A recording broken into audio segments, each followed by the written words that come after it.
আপনারা যদি দেখেন 24 সালের মানে গণ অভ্যুত্থানের কথা যেটা বলি বা হচ্ছে 5 আগস্টের পরে দেখি, যখন আন্দোলন লড়াই সংগ্রাম যে কোনো বিষয় শুরু হয় আমাদের নারীরা কিন্তু ঐক্যবদ্ধভাবে এখানে থাকে, এমনকি নারীরাই কিন্তু এটা এগিয়ে নিয়ে যায়, অক্লান্ত পরিশ্রম করে নারীরা, কিন্তু নারীদেরকে দেখা যায় সুবিধার ভিতরে যায়, নারীদেরকে পিছিয়ে ফেলানো হয়। তো আমরা দেখেছি যখন আমি নারীর অধিকারের কথা বলবো তখন আমাদেরকে একটা সুন্দর ট্যাগ লাগা যায়। আমি আপনাদেরকে একটা বক্তব্য স্পষ্ট করতে চাই, আমি বরাবরই মাদকের বিরুদ্ধে, মাদক সেবন করুক এটার পক্ষে আমি না, সেটা নারী হোক পুরুষ হোক, কিন্তু দেখেন যখন একজন নারী ভাইরাল হইলো, তাকে মাদক সেবন করার জন্য হেনস্থা করা হইলো, তখন সামাজিক যোগাযোগ মাধ্যমে এমন অশ্লীল ভাষায় বলতেছে যে নারীরা মাদক সেবন করে, তাদের ফ্যামিলির ব্যাকগ্রাউন্ডে অনেক বিশ্রী কথা বলতেছে, যেটা আমি এই মুহূর্তে বলতে চাচ্ছি না সেই ভাষাগুলা।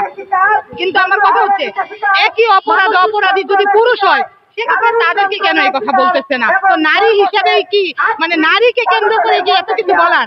আর আমি নারীদেরকেও বলবো যে আমাদের নারীরাও যদি আরো ভালো মতো মানে নিজের ব্যক্তিত্ব রেখে যদি চলার চেষ্টা করে, তাহলে আমরা অনেক সমাজের ছোটখাটো অপরাধ বা বড় বড় অপরাধ থেকে কিন্তু বের হয়ে আসতে পারবো।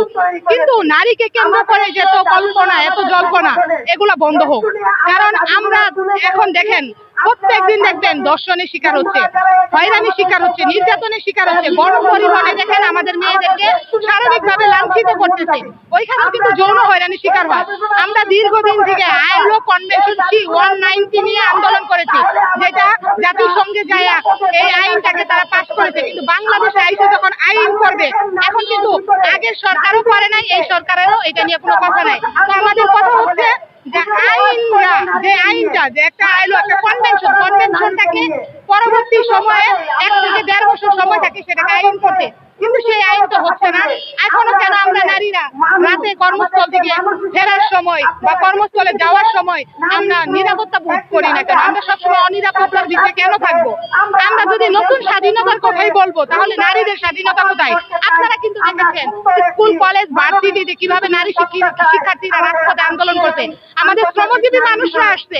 তো সেক্ষেত্রে তো আমরা নারীরা তো এখন নিরাপত্তা পাচ্ছি না। আমরা চাই না কখনো বৈষম্য হোক, আমরা পুরুষতান্ত্রিক যে মনোভাব, পোশাকের স্বাধীনতা বা এই একদল লোককে আমরা দেখেছি যে তারা নিজেদের পর্দা বা নিজেদের সামাজিক ভাবে একটি তারা আন্দোলন করছে। বিষয়টা কি স্বাভাবিক না? স্বাধীন দেশে তো সবারই স্বাধীনতা আছে। আমি মনে করেছি এই ড্রেসটাতে পরে আমার স্বাচ্ছন্দ্য বোধ হচ্ছে বা আমার কাছে ভালো লাগছে, তাহলে আমি এই ড্রেসটা পরবো। যার কাছে যে পোশাক পরে ভালো লাগবে সে সেটাই তো পরবে। এখন আমি আমার কাছে ভালো লাগে শাড়ি পরতে, সালোয়ার কামিজ পরতে, আমি এটা পরি। আপনি একজন পুরুষ হিসেবে আপনার ভালো লাগছে, যেমন আজকে আপনি একটা টি শার্ট পরে আসছেন, আপনার পছন্দের পোশাক আপনি পরতেছেন। আমি এখানে বলবো পোশাকটা যার যার ব্যক্তিগত, যার যেটা ভালো লাগে সে সেটা পরবে। এখন আমি আপনাকে চাপিয়ে দিতে পারবো না, বা আমি 3 পিস পরতে দেখে একজন বোরকা পরছে আপা, তাকে তো আমি বলতে পারবো না আপা তোমাকে বোরকাতে ভালো লাগে না, তুমি 3 পিস পরো, এটা আমি বলতে পারবো না। ভাই আমি এটা কিন্তু বলছি যে পোশাকটা হচ্ছে ব্যক্তিগত পছন্দ, যার যার ব্যক্তিগত পছন্দ। এখানে আমি কাউকে তো বলতে পারি না যে তুমি এই পোশাক পরো না, তুমি এই পোশাক পরো। সবাইকে